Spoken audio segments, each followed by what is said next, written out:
let's bring in Dylan. So pronouns he, him. He is from the UK. So everyone need to put on your best posh accent. Okay, I'm not going to even try. Dylan, welcome to the show. Rude Can you hear ass. us? Hi, how are you guys doing?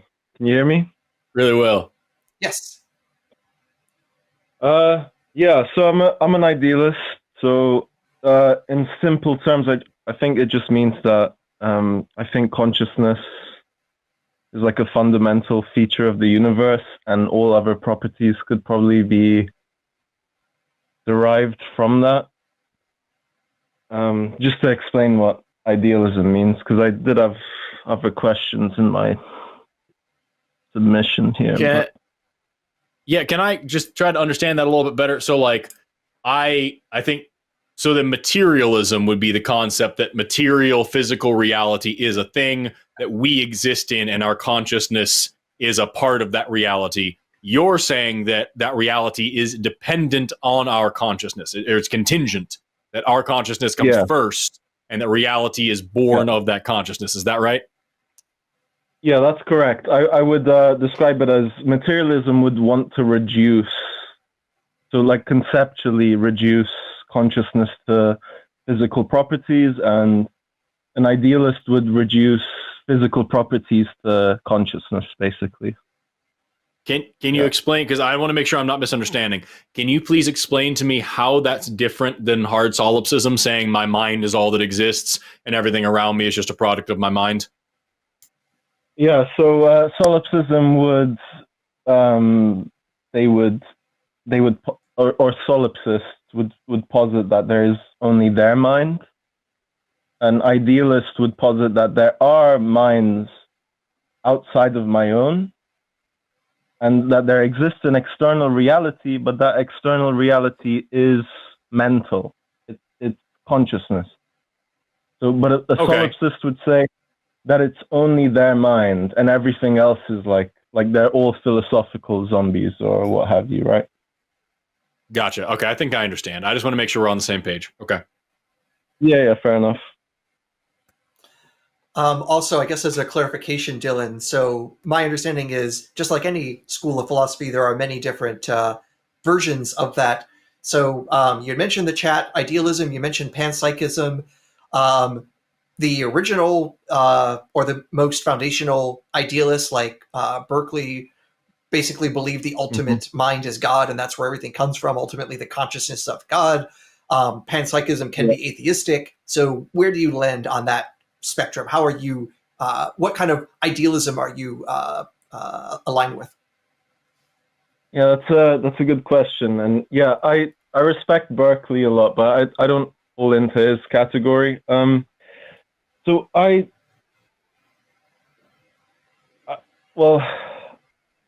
think, so this is how I would describe it. I think so consciousness is like the fundamental thing. All things reduce to consciousness.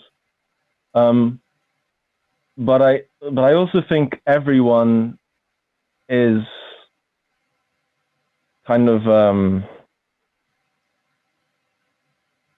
it's kind of like, it's not Berkeley, but it's more, I don't know if you guys know much about like Hinduism or like Advaita Vedanta. But it's basically that everyone is part of the same consciousness, and the material world as we experience it is kind of like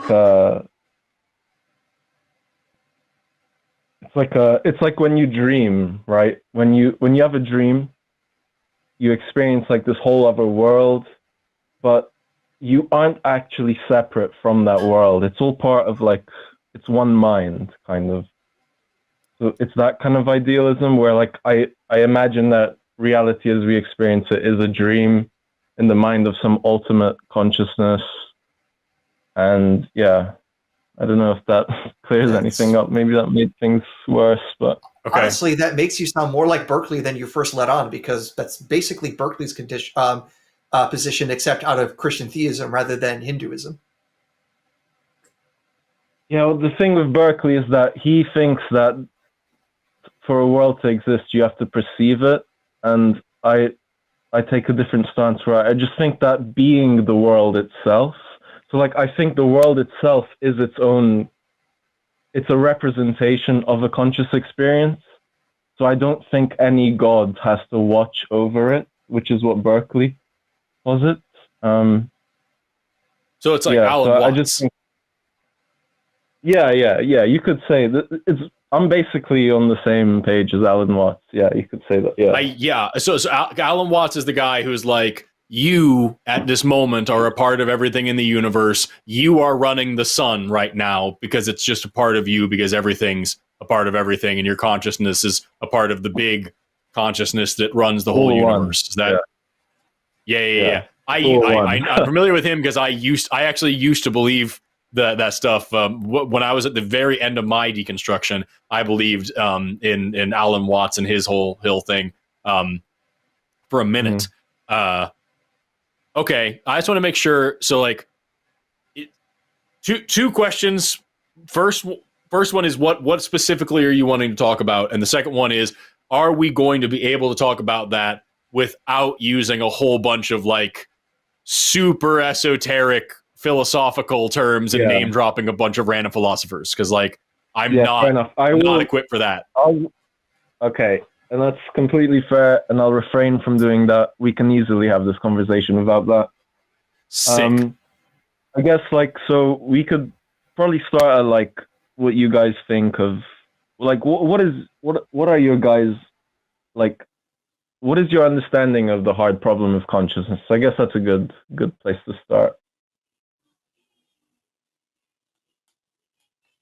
Aaron, you want to go first? I've been talking a lot recently. I want to say, I think so the hard problem of basically how do we get ultimately this ultimate experience of consciousness, my best take on it is, at least I think informed by people like the late Daniel Dennett, the hard problem is basically a whole bunch of the small problems all being solved together. So understanding all the little bits of how our brain produces the experiences that lead to our consciousness, I think, is how we finally get there to answer that question. It's basically a whole lot of mini parts that are put together to get to the whole, to figure out what consciousness is or how it works. I don't have any good sense of how far along we are in answering that sort of question, but that sort of reductionistic approach to science has been extremely successful and even has made progress in terms of like brain science, and see the relationships between brain states and conscious experiences in ways that are really hard to make reconcile with the consciousness being somehow fundamental and the material stuff being kind of beside the point. It really seems like it's the material that causes the consciousness rather than vice versa. Yeah, I would say something very similar. Having a small amount of background in this is we understand the psychology of like how thought patterns work. We understand the neuroendocrinology of like what makes those thoughts and thought patterns occur. We understand the neurobiology of like what creates an action potential and how an action potential works to make those neurotransmitters be ejected to create those things. We do not know what causes the initial impetus that starts the action potential run. Like, why is it that we had that initial sodium influx that got us to that threshold? What was actually going on there? So like all roads seem to point to consciousness being an emergent property of the electrochemical activity of the brain. We know that if we change the brain, we change consciousness and we change people's personalities. However, we don't for sure have a good handle on what consciousness actually is, or where it is really, like at its most fundamental point coming from, or how it really fundamentally works. That's where we're trying to figure things out. That's what I understand right now. I have an issue, and maybe it's because of my ignorance. I have an issue calling it a hard problem, like a hard problem of solipsism, which really genuinely has no logical outs. It sounds more to me just like a frontier in science. It's something that we don't know yet, that we are working on knowing. The same way that we don't know for sure what life is or how life works, but we know that it is a series of chemical reactions. We know what it looks like. We know what it does. We know you can't go get a scoop of life the same way you can't go get a scoop of consciousness. It's an emergent property. It's a bunch of shit happening all at once. But that doesn't mean we have a hard problem of life. You know what I mean? That's where I'm at with it. All right. No, fair enough. for both of you, for both of you guys' views. I mean, I guess I would want to like argue against the point that somehow that like if there is correlation between what we measure and someone's consciousness, that therefore the measurable properties cause consciousness. Like I don't think that follows really. Sorry? I don't think I said that. Well, you think the brain causes consciousness, right? I said consciousness is an emergent property of the electrochemical activity of the brain. So I'm not saying the brain is... Sorry, go ahead. I was just drawing a distinction to say that, like, I'm going to shut up. The delay is weird. I'm going to stop. You go ahead. Yeah, I'm from the UK. Sorry. That's probably it. Yeah, I was going to ask, what do you mean by emergent? When you say consciousness is an emergent property of the brain, what do you mean by emergent here? Because just so I'm clear, I mean that the properties are greater than the sum of the parts. So, like, for example, like when you look at like water, for example, water has emergent properties that hydrogen and oxygen alone do not. And even if you were to have two hydrogen atoms and one oxygen atom, those things together, those parts in total, will not behave in the same way that water will behave. So with water, with the combination of those parts, you now have adhesion, cohesion, really high specific heat. It's all these properties. For the solid state is less dense than a liquid state. All these super weird, interesting things that water does that hydrogen and oxygen do not do, even in the exact same ratio that they would be in were they bonded together into water molecules. One individual water molecule also doesn't have a tide. So when you get a bunch of water molecules together, you have even further emergent properties. That is a new thing that the water on Earth doesn't have a tide, the moon doesn't have a tide, but combining these things creates a new thing called a tide, And so all of this is emergent properties. And so similarly, one individual atom doesn't have consciousness, one individual cell doesn't have consciousness, but the interactions between all these billions of cells in our brains and all these neurotransmitters flooding in all different directions and all these action potentials all happening, all that all together creates a new thing called consciousness that wasn't there before. It's an emergent property, something that is more than the sum of the parts that went into making it. But so you'd think though that the hydrogen and the oxygen, like if we knew the like initial state, all the like initial variables, we could deduce the properties of water, right? Like what do you mean by like a state? magical. So like if we knew the velocities of all the particles, or whatever other variables you want to name about like chemicals, right? I guess my point is that I could deduce, like in principle, that water would be some way and not some other way, just from the initial like variables, like and their values from an initial state.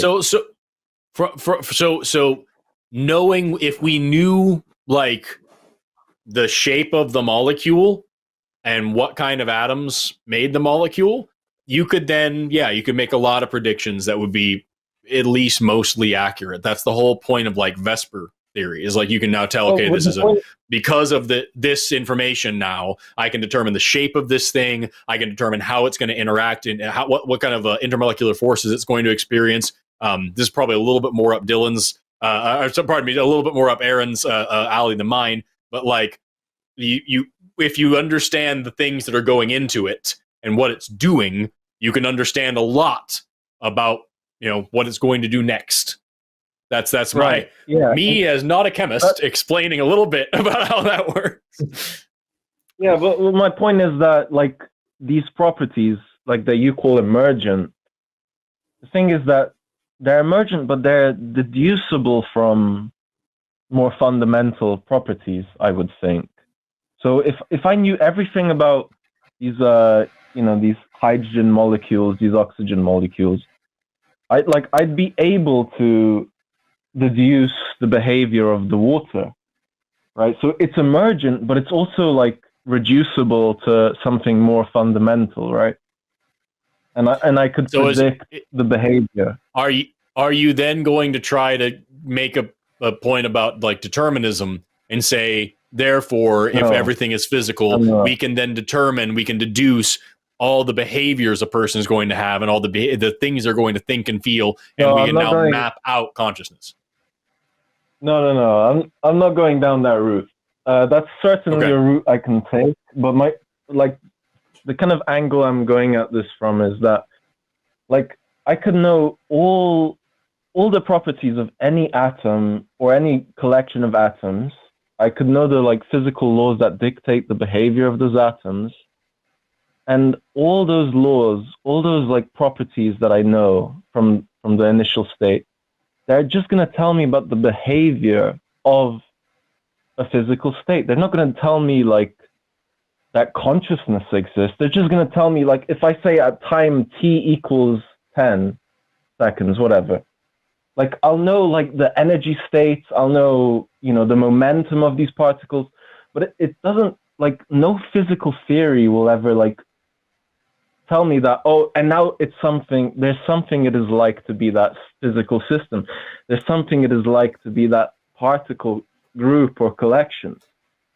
So I think we're getting to the heart of the issue. And the thing is, that's the assertion that the physical can't explain the conscious.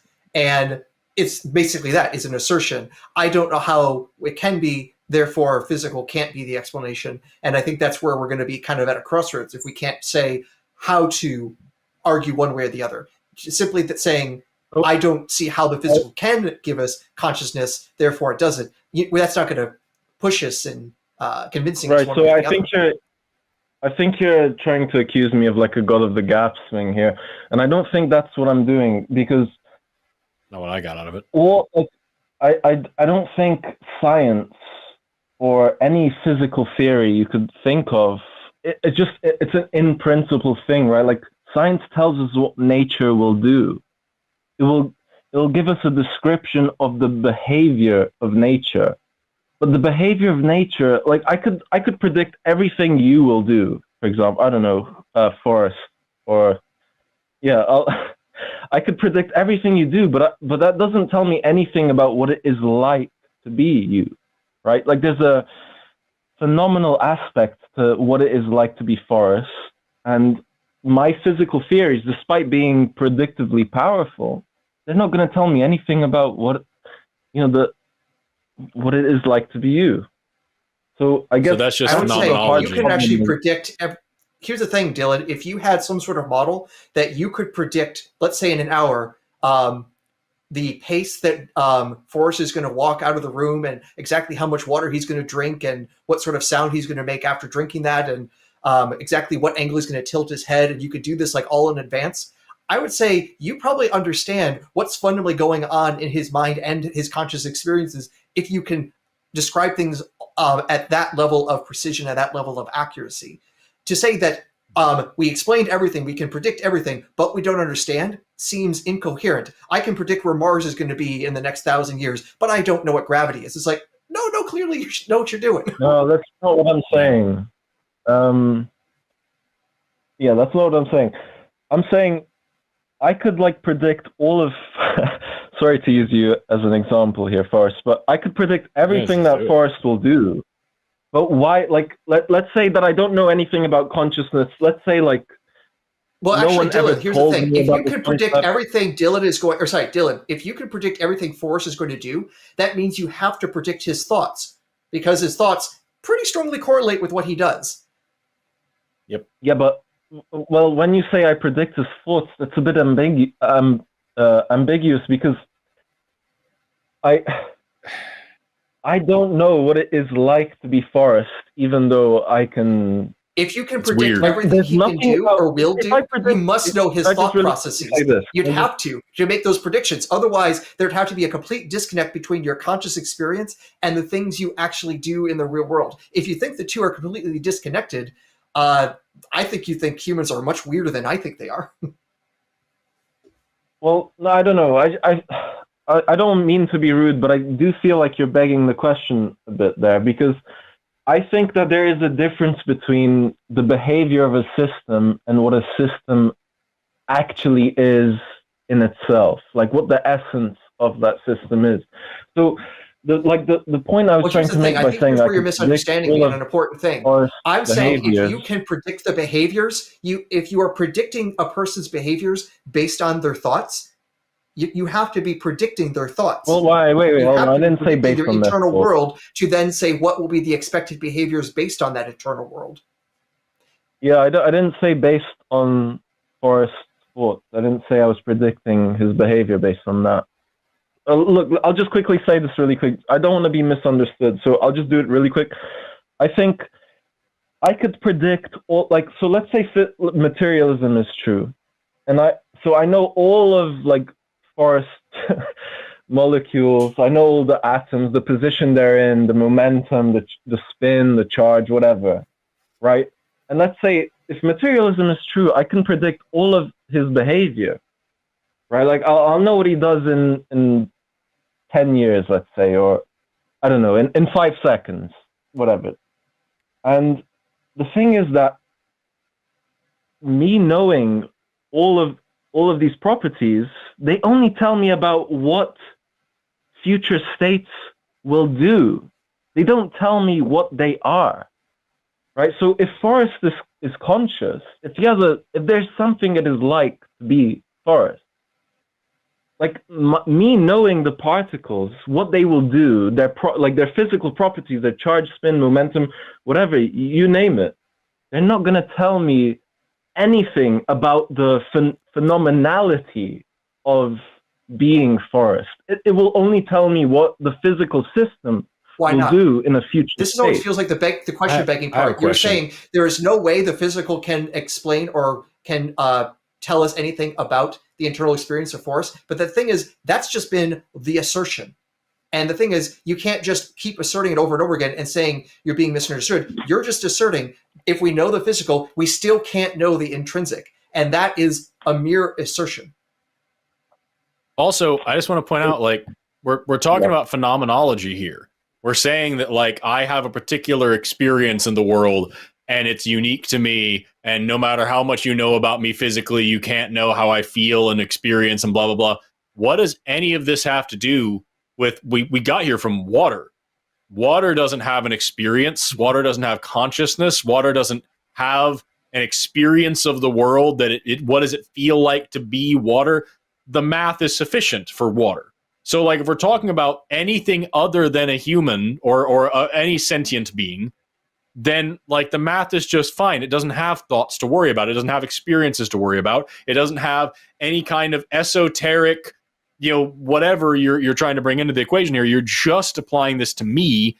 And when talking about something like me, that is the only time it's appropriate to apply it. It doesn't tell us anything about reality. It doesn't tell us anything about a deity. I don't know where we're going with this. Yeah, so I was just trying to explain the hard problem of consciousness, what it means. I do believe at the beginning you guys asked like what it even means for a hard problem. So I was trying to like highlight what that means, but also the reason that it applies to you but not to water is because our physical theories, like that we group, we make categories like hydrogen and oxygen, and we find a way to, we find explanatory power from, creating those categories. The reason that it applies to you and not to that is because when we apply it to that, we can deduce all the properties we need, right? Like we have predictive power from making certain categories when it comes to, certain elements or, liquids, whatever, like water. Can I be want to name. Listen, I'm sorry. This is Aaron, I'm not in the driver's seat, but it's been 25 minutes. Can I be a dick and just ask like where we're going with this? Like, Well, may I be a dick to your dickishness by steering the question in a slightly related way, but different? please. Dylan, Yeah. at the beginning of the call, you actually said that on idealism, everything material can be derived from the psychical, from the mental. So let's now actually reverse things. If you're saying everything is ultimately derived from the mental, can you derive the mass of the Higgs boson from idealism? Yes, completely, yeah. Show me how that's done.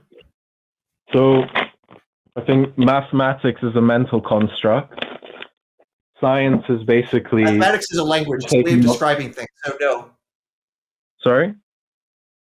Mathematics is a Did you say language. that again? Sorry, I didn't hear. Describe things.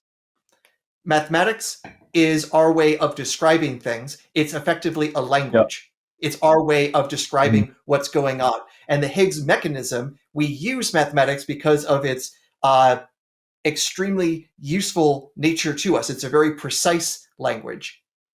Yeah, I agree. And that's us using a language to describe stuff that's completely material. It's our description of it. No, our description is not the same thing as the thing itself.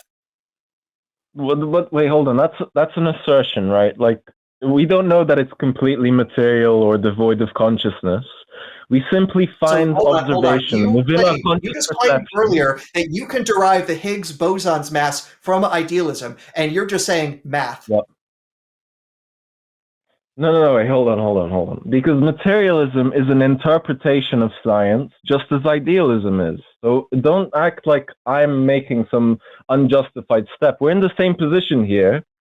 The point is that who explains the reality is actually predicted is based on completely materialistic mechanisms. Sorry. We should accept the thing that actually make predictions. One of them is not using idealism at all to make his predictions and came out to be true. So show me how you can but one of them isn't using they're not using materialism either, right? Because materialism is a metaphysical interpretation. Don't talk about physical things? Sorry? You don't think physicists talk about physical things? Colloquially, yeah, they talk about physical things. Colloquially, yes, colloquially. But they're not actually... And I ask them, how many times do they talk about the different atoms talking to each other and having mental experiences to create the Higgs field? I will see how much of a laugh I get out of that. But besides that, can we actually derive any science from the fundamental idea that mental things are fundamental rather than material things are fundamental? Well, the problem is that, look, physics would be exactly the same if idealism was true. So I just want to get out of that weird assertion there. That's just completely false. I don't know why you would say that. But science is metaphysically neutral. We observe things. We don't have to assert that what we observe has a certain nature, that it is devoid of consciousness. Back up your assertion that you just made a second ago. Yeah, please. Just a second ago, you said that physics would be exactly the same if idealism were true. If our brains are all collectively making physical reality, then it would stand to reason that if our consciousness changed, if enough people changed their minds, then physics would change as well. The physical universe contingent on our minds would change along with our minds. As opposed to materialism, which is saying that the material universe exists independent of our minds are a part of that, and it doesn't matter how hard I think, the world is what the world is. So I justify what you just said. The material world is what it is. Idealism is not the thesis that if I think hard enough, then objective reality will change. No, not you specifically. All minds. No. Yeah, you said that physical reality is contingent on all of our consciousness. So if all of our consciousness were to change, then the material world would change, right? If all of our consciousness would change, then the material world would change? Is that your question? Yes. I don't know. I think that question has too many materialist presuppositions baked into it. but I Okay, think that's let me because ask you you a don't know different what way. idealism is. Can I just, Let me so I ask you a think that different there question is then. objective- If all people, if every thinking person, if everything with a consciousness in the entire universe was to be killed, would the universe stop existing? No. So then it's independent of minds. No, because matter is okay. So I'll just say this one more time. Matter is a representation of consciousness. So when I look Right. at your body, I see matter, right? I see Well, I don't see electrons. Electrons are just models to explain what happens. But I see your body. I see your form, and I say that Right. it is the representation of what it is like to be you, right? Like you're a certain height, you have certain eyes, you can see a certain distance, you have certain like If smelling matter, ability. I'm sorry to cut you off, but dude, it's been 30 minutes. Fine. If matter is a representation of consciousness, then it stands to reason that if there was no more consciousness, there would be no more matter because there's nothing else left to represent. If we Right, but killed I'm every saying that single conscious thing, non-biological. if we killed Non-biological every single matter conscious is thing in the universe, if we killed every single conscious thing in the universe, what consciousness would be represented by matter? When you say conscious thing, are you just implying that they're biological, like animals? Like, is that what you're implying? I don't care what it is. Anything that has Okay. consciousness in the entire universe. If we were to kill everything with consciousness in the universe.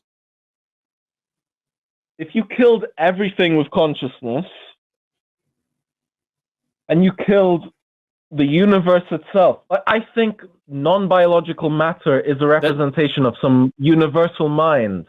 So when you ask me, that's what I'm trying to get to. This has been 30 goddamn minutes, and we've yet to get to the actual heart of the claim. So you agree then, or do you not? Do you or do you not agree that if we were to kill every single conscious thing in the universe, that the universe would then cease to exist? Is that true or not? If you killed every biological creature, then there would still be something it is like to be. I didn't say biological creature. You asked me for clarification on that, and I already gave it to you. Do not put words in my mouth. I did not say biological creature. I said every conscious thing, everything with consciousness, every single thing that has consciousness in the universe is dead. Does the universe still exist? Okay. If the universe is fundamentally that's a yes or no question. That is a no, yes or no question. You have to ask the question under my framework. If the universe No, I don't have to give shit. Like this is a yes or no question, Dylan. It's very straightforward. If there are no minds, does the universe still exist? Okay, hang up on me after this reply if you guys think I'm being dishonest, okay? I'm just going to say... I want you to answer the question. I'm not going to let you decide what this show is, dude. The questions that you are not answering are just as telling to me as the questions that you are answering. I'm asking you a direct question, and it has a yes or no answer. I'm going to ask you a different one. We'll see if we can get there. Does the universe exist right now, yes or no? Yes. Would the universe exist if there was no conscious being in the universe, yes or no? I think the universe is conscious, so the question is weird. So you can't answer a yes or no question? Well, you say if a conscious being exists in the universe, well, I have problem with in. I have problem with the word in, because I think the universe itself, I think consciousness is fundamental. I'm an idealist. Do conscious beings exist in the universe right now? Yes. So then it is possible for them to not exist in the universe right now. So you don't have a problem with the word in. You're just being pedantic in order to avoid answering a direct question that would actually allow us to address the claim that you're making. If there are conscious beings in the universe right now, then it is possible for there to not be conscious beings in the universe right now. Which means the universe and the universal consciousness you're talking about are separate things from the conscious beings in the universe. I don't care if they're connected in your opinion or not. They're clearly not the same thing, and we can differentiate between them, at least for the purpose of a simple yes or no question. if you think the universe itself is conscious, then you would think that that consciousness would persist after all of the individual creatures, whatever they're biological or not, things that have consciousness in the universe are eradicated. Then whatever universal consciousness you're talking about must still be a different thing. Is that the claim you're making? I think the universal consciousness is consciousness by definition. If you killed all like animal life, yeah, I think that there would still be consciousness, because what base reality is its being, its awareness. So yeah. Is that a cop out to you guys? I don't know. I feel like that answered it. No, it didn't. I don't know, because when you say if there are conscious things, what do you mean by a thing? What do you mean by that? Am I a thing that has right? Am I a thing that has consciousness? Yes, you're an animal. You know. So then that is one example. Then you know what I mean by conscious things. It's an that is one example. There are many possibilities. This is one. Right. So okay, remove all biological creatures from the Earth, from the universe. Consciousness still exists, because consciousness is fundamental in my framework, or not my framework, but in idealism. Okay, demonstrate that. I can demonstrate consciousness being contingent on physical reality. I can demonstrate that. I want you now to demonstrate. You interpret a correlation between conscious state and... Dylan, there's a very simple thing that we can do to show there's a pretty strong relation between the physical matter and the consciousness. Unfortunately, Forrest, I'm going to be pretty mean to you. If I was to go over to Dylan's place, scoop out his brain, would Forrest still be conscious? So, he wouldn't be conscious as Forrest, that's for sure. He'd if consciousness is fundamental, and so you without shot a brain, his he would still have consciousness. Forrest wouldn't have consciousness, no. But he would transition into universal consciousness. That's the idealist position. Yeah. So you're just making a backhanded roundabout argument for a soul and, weirdly enough, the Force.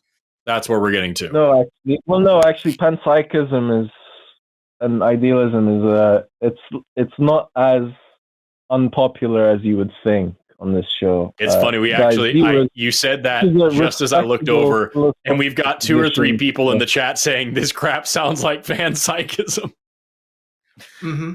Yeah, I put it in the topic or question section. Like, he did, yes, yeah. He mentioned Panpsychism in the earlier backstage section. Yes. Oh, neat. Look, idealism is a form of Panpsychism. In that case, let me check another quick thing. And I know we're kind of long at time, so I'll try and make it a quick question. Is every single material thing in the universe conscious at some level, like Philip Goff thinks with his Panpsychism? No, I don't think atoms or, like, particles are conscious. I think biological creatures have their own, like, center of awareness. But I think non-biological material in the world is one conscious being. Sorry? Dylan, what are creatures made out of? You have to repeat that. Sorry, my internet's pretty bad. Okay. What are creatures made out of? The most fundamental parts of creatures. Yeah, they're made... I guess you could model them as beings made out of particles. This isn't modeling. This is a simple, straightforward question. It's a model. No, it is a model. It's all modeling. You've never seen a particle. You can't see it through a microscope. Yeah, I have. Well, yeah, that's impossible. You ever heard of an electron microscope? You can see individual atoms. This is not that hard. You can. You can't see them. You can see the effect of them. Well, in the same way, you don't ever see Forrest, you just see some light that bounced off him. So we can Right. either be True. pedantic like this, Forrest or is- we can talk about how we actually use words. And the way we use words is, I'm going to just speed things up along. Dylan, you and I, Forrest, everyone is made up of atoms, right? Well, no, that's how we model ourselves. Yes but or it's no, not or do actually you what we actually are. still live in the 18th century? Do you guys like Bertrand Russell? Are you guys a Yes fan of or him? no? How about He answer asked my a question? yes Are or you no made up of question. atoms? No, I am not. I'm not made of atoms. No, atoms are a good model of, how my body works, but they're not actually what is metaphysically real. So yeah, I reject that. Yeah. What do you mean There we not go. metaphysically real? So apparently, again, So- you now live in the wrong century. We can see individual atoms. We can manipulate individual atoms. We have to do that to build the processors for the computers we are currently making this show on. Mm-hmm. Mhm. I know. Yeah, the computer works as though a certain So the computer's made of electromagnetic atoms, but I'm not. theory. Sorry.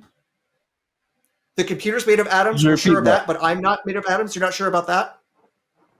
No, I'm not sure any. I think atoms are abstractions. They're a representation of a certain set of observations we make in the physical world.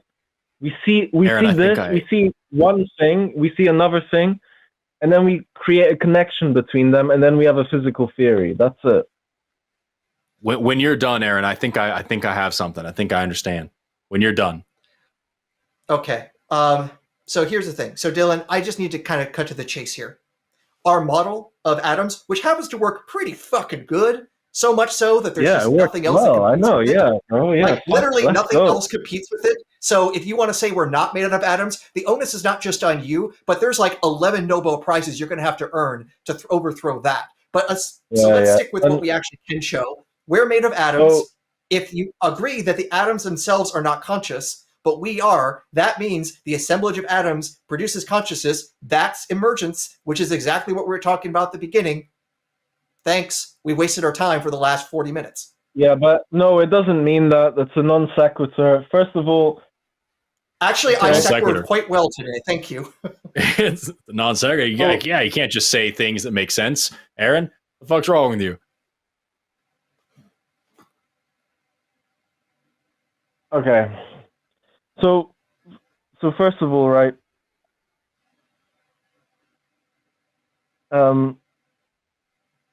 Just because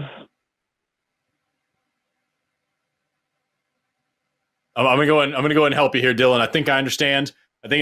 I've got a whiteboard here. We're gonna break this down real clear for everybody in the audience. See, here's ideal, the consciousness right here, and here's physical reality here. See, and here's where they connect, right there. See that? This, I think I'm building a model, and it makes a lot of sense. It makes more sense than anything I've heard in this whole discussion. I think this is something we can all get behind. And we can all understand. Can we be done? Like, honestly, there he's going. He dropped. Jesus Christ. How hard can you fucking jerk yourself off on the internet for 40 minutes? Yeah, I know all science is wrong. That's how I know it's right. That's how I know I do the thing. I know how everything works because all science is just in my mind, dude. Jesus. Yeah. If you're going to say you can derive everything from idealism, but you can't let the option of atoms existing be somehow not controversial, holy shnikes, you don't have a theory. You've got a jerk-off session. It really, and you heard it there at the end, where it was just nothing, just tripping over himself, making sounds, trying to come up with something to say to justify, yes, atoms exist, but also atoms don't exist. And also atoms don't have consciousness, but also consciousness comes before atoms. And things that are made of atoms don't have consciousness, but consciousness is in things that are made of atoms, but also outside of things that are made of atoms. And it's all just models. It's all just models. What about your model, Dylan? What about your shitty brainless model? Literally brainless, because apparently you don't need a brain to think about this stuff. Ugh. I'm going to say, as a bit of a coda to this, he brought up panpsychism, and if he were at least consistent, he would be going along the lines that Philip Goff does, who's probably the most well-known panpsychist philosopher out there right now, and believes that everything at some level has consciousness. So electrons have consciousness, but it's not the same level as that we have, so it's not the same sort of thing. So that way you can basically build from those micro consciousnesses to finally what we get as our conscious experience. That at least creates some consistency. On the other hand, as the double coded to this, I remember having a Twitter exchange with Philip Goff, and I thought I came up with an example of something that doesn't have conscious experience, that it intrinsically is physically impossible for it to, because it would be inconsistent with special relativity. I wasn't able to convince him on Twitter, but at least I still think I'm right. So I win because I think so. Right. And that's all that matters, apparently. Yeah. Eric, do you want to learn how to Mongolian throat sing? Check this out. No, you try. No, keep that shit to yourself. Don't hear it. Anyway, thanks for watching that clip. Patreon.com/calltheline is where you could support us. And maybe subscribe and like the video, because it was a killer video. Or maybe it wasn't. Was it a Forrest video? If this was a Forrest video, you don't have to click like. If it was an Eric video, go ahead and click dislike.